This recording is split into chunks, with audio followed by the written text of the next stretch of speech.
प्यारे दोस्तों, ये कवि ने बताया कि वो कौन सी औलाद है जो माँ बाप की कुर्बानियों को भूल जाती हैं और जब इन्हें सबसे ज्यादा जरूरत होती है तो इनके एहसानात को फरामोश करके इन्हें बेसहारा छोड़ देती हैं। प्यारे दोस्तों, बहुत ही अरसे पहले एक घने जंगल में एक बरगद के दरख्त पर एक कौवा अपनी बीवी के साथ रहता था। कुछ अरसे बाद इन दोनों को औलाद की नेमत नसीब हुई, जिससे इनकी जिंदगी खुशियों से भर गई।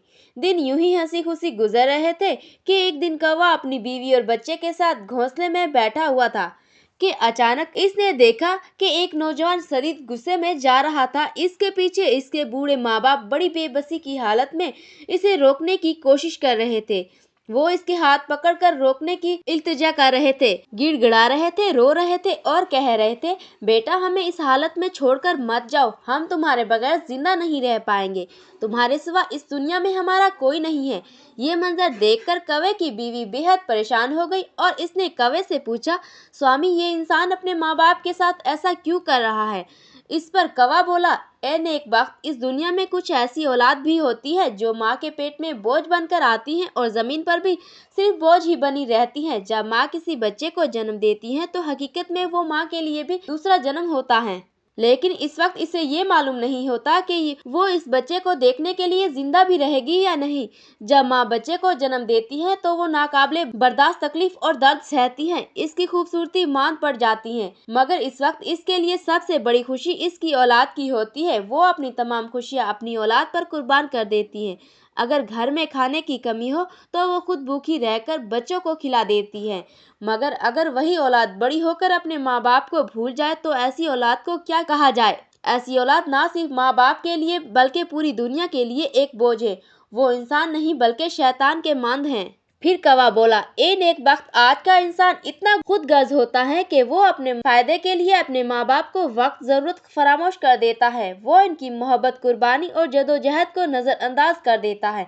मैं तुम्हें एक ऐसी कहानी सुनाता हूँ जो इंसान की गिरी हुई जहनत को बेनकाब कर देती है। पुराने जमाने की बात है कि किसी शहर में ध्यानचंद नाम का एक गरीब शख्स और अपनी बीवी माया और अपने बेटे रमन के साथ रहता था। ध्यानचंद रिक्शा चलाकर अपने बेटे की तालीम का खर्च उठाता था। माया अपने बेटे की हर जरूरत का ख्याल रखती थी। अगर कभी बेटा भूखा स्कूल चला जाता तो वो भी खाने से परहेज करती जब तक कि इसका बेटा खा ना ले। वो दोनों अपना पेट काट कर बेटे को तालीम दिलवा रहे थे। रमन पढ़ाई में बहुत ही ज़हीन था और इसने इंटरमीडिएट में पूरे जिले में दूसरा नंबर हासिल किया। माँ बाप को अपनी आंखों के सामने अपने बेटे का रोशन मुस्तकबिल नजर आने लगा, लेकिन इसके लिए मजीद तालीम जरूरी थी। लिहाजा ध्यानचंद ने इसे एक बड़े और महंगे कॉलेज में दाखिला दिला दिया। एक दिन रमन ने देखा कि कुछ अमीर लड़के एक गरीब तालिब इल्म को मार रहे थे। रमन ने अपने दोस्त से पूछा, ये लोग इसे क्यों मार रहे हैं? क्या इसने कुछ चोरी की है? दोस्त ने जवाब दिया, नहीं, इसने कुछ नहीं चोरी किया, बस वो गरीब है और हमें गरीबों के साथ रहना पसंद नहीं। अगर इनका यहाँ आना बंद नहीं किया गया तो ये पूरा कॉलेज गरीबों से भर जाएगा। रमन ये सब सुनकर खूब ज़दा हो गया। इसने सोचा कि अगर किसी को पता चला कि वो भी गरीब है तो सब इसका मजाक उड़ाएंगे, इसलिए इसने अपने अमीर दोस्तों के सामने खुद को अमीर जाहिर करना शुरू कर दिया। इसने अपने माँ बाप से फोन पर बात करना भी छोड़ दी ताकि कोई इसकी गरीबी का राज ना जान सके। एक दिन इसने अपने वालिद से महंगा फोन मांगा, लेकिन वालिद ने साफ कह दिया कि वो इतना महंगा फोन खरीदने की औकात नहीं रखते। ये सुनकर रमन नाराज हो गया और कहने लगा, जब तुम्हारे पास पैसे नहीं थे तो तुम इतने बड़े ख्वाब क्यों देखते हो जो पूरे ना हो सके? बाप ने कहा, बेटा जब तुम कामयाब हो जाओगे तो महंगे से महंगा फोन खुद खरीद सकोगे। अगर तुम्हें कोई परेशान कर रहा है तो फिक्र ना करो, मैं तुम्हारे प्रिंसिपल से आकर बात कर लूंगा। रमन ने नाराज होते हुए कहा, नहीं अब्बा, तुम्हें यहाँ नहीं आना चाहिए और यहाँ गलती से भी कभी मत आना। तुम्हारी हालत देखकर मेरे दोस्त मेरा मजाक उड़ाएंगे। इन्हें पता चल जाएगा कि मैं एक गरीब का बेटा हूँ। मैं बहुत बदकिस्मत हूँ जो तुम्हारा बेटा बना। मैं अपनी किस्मत खुद बदल लूंगा। मैं अब अमीर आदमी बनकर ही रहूंगा। जब मैं तुम्हें कीड़ों मकोड़ों की तरह जिंदगी गुजारते हुए देखता हूँ तो मुझे अपने आप पर शर्म आती है कि मैं किसी गरीब घर में पैदा हो गया। प्यारे दोस्तों, बेटे की ये बातें सुनकर वालिद ने कहा, बेटा तुम फिक्र मत करो, मैं तुम्हारे लिए एक अच्छा और महंगा फोन जरूर भेजूंगा। जब ध्यानचंद की बीवी माया ने सुना कि बेटे ने महंगा फोन मांगा है तो इसने अपने जेवरात बेचने के लिए दे दिए और बोली, ये बेचकर बेटे के लिए एक अच्छा सा महंगा फोन खरीद दो। ध्यानचंद ने माया के जेवरात बेचकर एक महंगा फोन खरीदकर बेटे को भेज दिया। बेटा अपने दोस्तों के सामने खुद को बहुत अमीर साबित कर चुका था। इसने झूठ न पकड़ा जाए इसलिए वो वालिद से मसलसल कुछ न कुछ मांगता रहा। वालिद भी किसी न किसी तरह कर्ज लेकर बेटे की फरमाइश पूरी करते रहे। अपनी अमीरी दिखाने के चक्कर में बेटे ने अपने वालिद की जिंदगी कर्ज में डिबो दी, मगर ध्यानचंद ने कभी बुरा नहीं माना। वो सोचते रहे कि बेटा कामयाब हो जाएगा तो सारा कर्ज चुका देगा। वो सूद पर पैसे लेकर बेटे की मांग पूरी करते जा रहे थे ताकि इसकी पढ़ाई में कोई रुकावट न आ सके। बेटे के अखराजात उठाते उठाते ध्यानचंद ने अपना घर भी बेच दिया और अपनी बीवी को लेकर किराए के मकान में रहने लगा। वक्त के साथ साथ इनकी माली हालत बहुत खराब होने लगी। उधर रमन को अपने वालिदैन और अपने गांव से शर्म आने लगी। अमीरों के बच्चे के साथ रहने से वो खुद भी बदल गया था। वो अब अमीरों के बच्चों जैसी जिंदगी गुजारने लगा। इसने वालिदैन का फोन उठाना भी बंद कर दिया था और अगर कभी फोन उठाता तो सही तरीके से बात न करता, ऊंची आवाज में बोलता और बहाना बनाकर फोन काट देता था। एक दिन इसने वालिद से कहा, अब्बा मेरी पढ़ाई खत्म होने वाली है, बार बार फोन करके मुझे परेशान मत करो, मैं जल्द ही घर आ जाऊंगा। बेटे के घर आने की खबर सुनकर माँ बाप बहुत ही खुश हो गए। माया बेटे से मिलने के लिए बेकरार हो गई। अब देखना सब कुछ बदल जाएगा। लेकिन बेटे ने 1 महीने का वक्त दिया था और वो वक्त भी गुजर गया, मगर वो घर नहीं आया फोन करने के लिए। जब ध्यानचंद और माया का दिल न माना तो इन्होंने बेटे को फोन मिलाया, मगर इसका फोन बंद आ रहा था। बेटे का फोन न मिलने पर वो बहुत ही परेशान हो गए। दोनों मियाँ बीवी अपने बेटे का पता लगाने के लिए इस शहर पहुँचे जहाँ वो कॉलेज में पढ़ता था। जब वो कॉलेज पहुँचे और अपने बेटे के बारे में मालूम किया, रमन की नौकरी तो तभी लग गई थी जब इसने आखिरी बार बाप से बात की थी और फोन करने से मना कर दिया था। इसके कॉलेज में एक लड़की खुशी पढ़ती थी जो एक बड़े बिजनेसमैन की बेटी थी। खुशी को रमन से मोहब्बत हो गई थी। इसने अपने वालिद से कहकर रमन को अपनी कंपनी में नौकरी दिलवा दी थी। रमन अपनी नौकरी में इतना मशरूफ हो गया कि माँ बाप को मुकम्मल तौर पर भूल गया। वो चाहता था कि इसके माँ बाप इसे कभी भी याद ना करे, ना फोन करे। वो अपनी माँ बाप की गरीबत से नफरत करने लगा। जब ध्यानचंद और माया को पता चला कि इनका बेटा इनसे नफरत करता है तो वो टूटकर बिखर गए। ध्यानचंद ने फैसला किया कि वो इसी शहर में रहकर रिक्शा चलाएगा और कुछ पैसे कमाएंगे ताकि कर्ज चुका सके। माया अपने बेटे की जुदाई में दिन ब दिन कमजोर होती जा रही थी। वो सही से खाती पीती भी नहीं थी। बेटे की याद में वो बीमार हो गई और एक दिन इसी दुख में इसकी मौत हो गई। माया के मरने के बाद ध्यानचंद बिल्कुल अकेला रह गया। सूदखोर ने ध्यानचंद की हालत पर रहम खाकर इसका कर्ज माफ कर दिया और इन्हें एक बिजनेसमैन के यहाँ ड्राइवर की नौकरी दिला दी, जो ध्यानचंद की मेहनत और ईमानदारी को देखकर इन्हें अपना भरोसेमंद मुलाजिम समझने लगा। कमलनाथ ने कहा, ध्यानचंद तुम अपने आप को कभी अकेला मत समझो। मेरी बेटी तुम्हें बहुत ही चाहती है। वो तुमसे अपने वालिद की तरह मोहब्बत करती है और कल इसकी मंगनी है। इसकी मंगनी में तुम्हें काका का किरदार निभाना है। मेरे बाद अगर वो किसी को सबसे ज्यादा मानती हैं तो वो आप हैं। ध्यानचंद ने कहा, मालिक आप फिक्र ना करें, मैं अपनी रानी बेटी की मंगनी में कोई कमी नहीं आने दूंगा। मैं इसकी खुशी के लिए कुछ भी करने को तैयार हूँ।